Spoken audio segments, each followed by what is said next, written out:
Welcome to the Honest Dog Breeder Podcast with me, your host, Julie Swan, where each week we dive in to discuss all things dog breeding so you can build a breeding business you love, producing dogs that fulfill their owners' dreams. I believe you can have an honest dog breeding program that also pays the bills. So throw those pods in your ears while you're cleaning kennels. I'd love to join you. If you ask 10 breeders what makes a good breeder, you'll get 10 different answers. Health testing, registration, how many dogs you have, where the dogs live, what you feed, what you do or don't do in your program. And most of those conversations don't stay conversations very long. They turn into moral judgments. I'm sure you're familiar. It starts out with someone asking what they should do. Maybe they're looking for better dog food for their breeding females. And it's like a fight breaks out in the comments. One breeder says, only this. Another says, how could you possibly feed that? And then another chimes in with raw is the only way to feed. And if you're serious and you actually care about your dogs, then someone says, yes, well, raw is dangerous. I remember when I was new and reading through these comments and I felt like I was starting to sweat. I was so overwhelmed looking at these threads. How could I possibly make the right decision? And worse, who would ever take me seriously if I got it wrong? Then you see other breeders who have 4 times as many dogs as you and they make it look easy. Or you meet a breeder with half the dogs as you and they question if you're actually doing everything you're supposed to be doing. How could you with so many dogs? It's exhausting. No one walks away from these moments feeling empowered. No one feels like they got it figured out now. For me, I often shake my head and think, why did I waste 10 minutes reading this thread? What I want to talk about today isn't another checklist that makes you a good breeder. It's something much more fundamental. Most of what we argue about in dog breeding are what I call proxies. They're visible markers that stand in for something deeper, usually responsibility, care, or quality. Things like health testing, registration, size of a program, feeding method, or puppy rearing style. And I have to be honest, these things do matter. I'm not dismissing them. But here's the problem. We use them like they are the standard instead of a pathway. None of them guarantee good outcomes.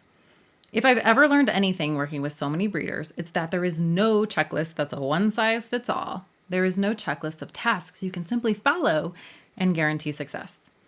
I see breeders who check every box they've been told matters. Their dogs are high quality, their health testing is complete, they are genuinely doing their best to do things right, and yet their programs aren't working. Not because they don't care and not because they're unethical, but because effort and decision-making are not the same thing. I worked with a breeder recently who has very high quality dogs. She has checked all the boxes she's been taught matters, but she doesn't believe it'll work. So she overdoes everything and overspends. And when she's asked to give ground through a discount or a question on quality, she hesitates and then caves when buyers question her value. She doesn't have a quality problem. She has a confidence problem that turns into a decision problem. Instead of making clear, grounded choices, the breeder tries to buy certainty by adding more, doing more, spending more. But certainty doesn't come from effort. It comes from clarity. I also see breeders who are spending so much money doing things right that there's nothing left over. They do every upgrade, every software, every vet visit, every little added expense. Again, the intention is good. But here's something we don't talk about enough. There are expensive ways to do things right, and there are less expensive ways to do the same quality things. My vet used to offer doing microchips for my puppies. She used to do a different brand that required you to register after the fact with additional funds, and they had a yearly subscription fee to either me or my buyers. She charged me $20 to put the chips in, and then the subscription fee was $12 a year. And if I didn't sit down and do it with the buyers, they rarely remembered to do it. They were also irritated about the extra $12, and I didn't want to cover it myself. It was clunky to say the least. It seemed like a great idea to have my vet do the microchips. It sounds like the right answer. But the truth was, it was an expensive way to do things, and it wasn't the result I wanted. I switched to AK3 Reunite with prepaid registrations and did them myself. Back then, it only cost me about $16 per puppy, and it was lifetime registration. It was easy. The buyers were happy. I was put on the chip as an alternate. They had no additional costs, and it was cheaper for me. If your breeding program can't sustain itself financially, that eventually affects the dogs, no matter how good your intentions are. Sustainability isn't greed, it's responsibility. Then there are breeders who are completely exhausted. They're doing everything they've seen on the checklist. They're sending photos constantly, responding to messages all day, adding tasks they were never actually required to take on. They are worried they need to make sure people know they aren't a scam or that they have a good experience getting one of their dogs. Then 8 weeks later, they're shocked that their household is stressed, that their spouse is overwhelmed by the dogs, and that they themselves feel checked out. I remember a breeder scheduled a strategy call with me, and she was at her wit's end. She was trying to follow a puppy curriculum program with 12 puppies, no less, and squeeze that in while working long shifts at the hospital. And she was on the verge of tears because she was so afraid to mess up the puppies. But she wasn't even able to put dinner on the table for her kids. They were eating too many boxes of mac and cheese with cut-up hot dogs. It was unsustainable for a long-term program. What's worse, she had Labradors, a breed that comes preloaded with stability. Their temperaments are naturally loving and trusting. Some breeds need intensive early work, but others don't. Good breeding isn't about uniform standards. It's about informed choices that fit the dogs in front of you. The context matters, and in breeding, context is everything. The problem wasn't the curriculum. It was the belief that not doing it would make her a bad breeder. Just because something is commonly recommended doesn't mean it's valuable for you. And just because something is on a checklist doesn't mean it's a good use of your time. In every one of these situations, the breeder cared deeply. The issue wasn't effort. It was where the effort was placed and why. Good breeding isn't about doing more. It's about doing the right things for the right reasons in the right proportion. Following rules and checklists is not the same as making good decisions. So if it's not the checklist, then what separates good breeders from struggling ones?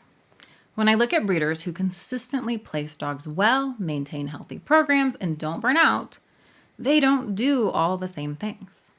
But they think in similar ways. Good breeders understand trade-offs. They think in systems, not impulses.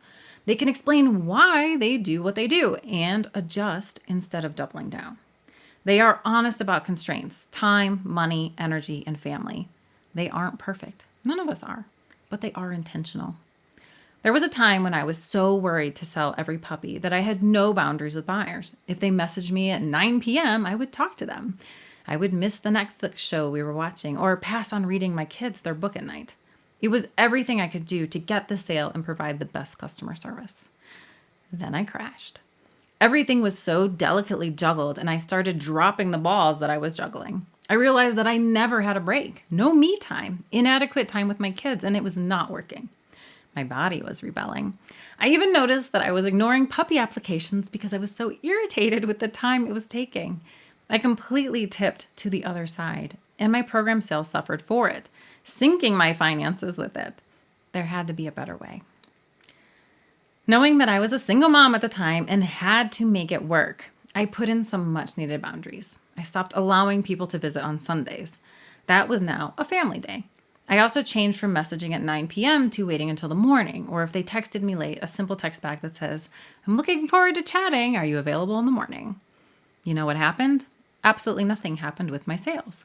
They were the same or got better. I got more rest. I was more enjoyable in the conversations, and I felt so much better getting good sleep and relaxing a little. I even got my laundry done on Sundays. Now, many years later, I don't mind people coming on Sundays because I get my downtime a little bit every day. I choose to push my dog breeding meetups with buyers to the weekend because it's actually easier for me. It's okay to change things up to make it work for you, but you have to make the decisions that align with what is actually sustainable for you. This is where having a good decision framework really pays off.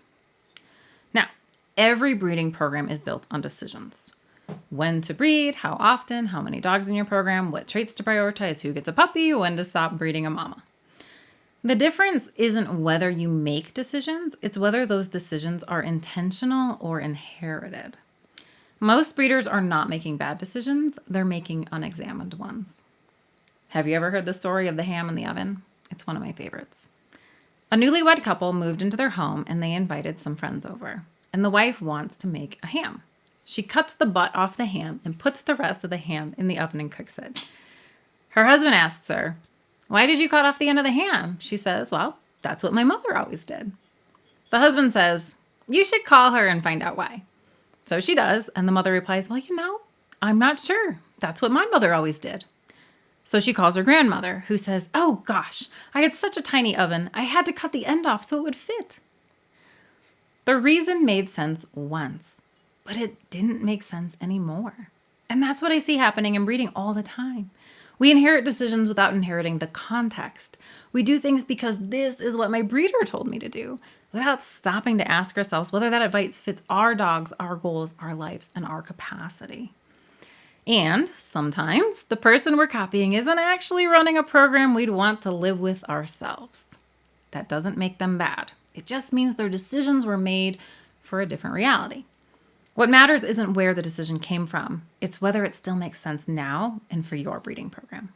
Dogma feels safe, but frameworks require thinking.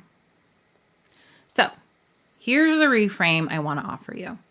A good breeder is not someone who follows the most rules. A good breeder is someone who consistently makes good decisions for their dogs, their buyers, and their life. And that skill, decision making, is something you can actually develop. It's not something you're born with. Yet here's the thing. Even when breeders understand this intellectually, something still gets in the way. And it's not knowledge, it's identity. Because sometimes the reason a breeder can't make a good decision isn't that they don't know what to do. It's that the decision threatens who they believe they're supposed to be.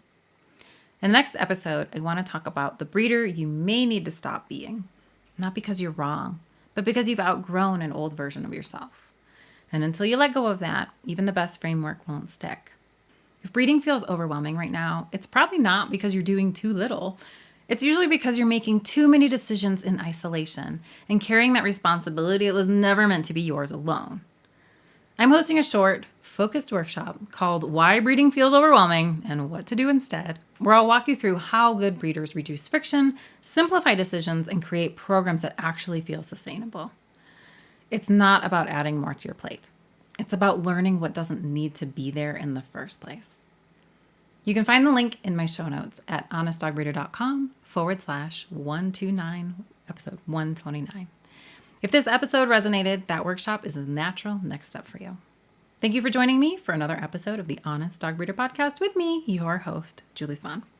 These mindset shifts and understandings are tough. I know it. But I also know and believe in you. I've seen breeding programs take off once they make these internal shifts. I can't wait to see you in the next episode. If you found this episode helpful, please tap that like button. It helps me better understand you and supports the channel. If you're a current or aspiring dog breeder, I'd love for you to subscribe to the channel to be notified when new videos come out. Thanks.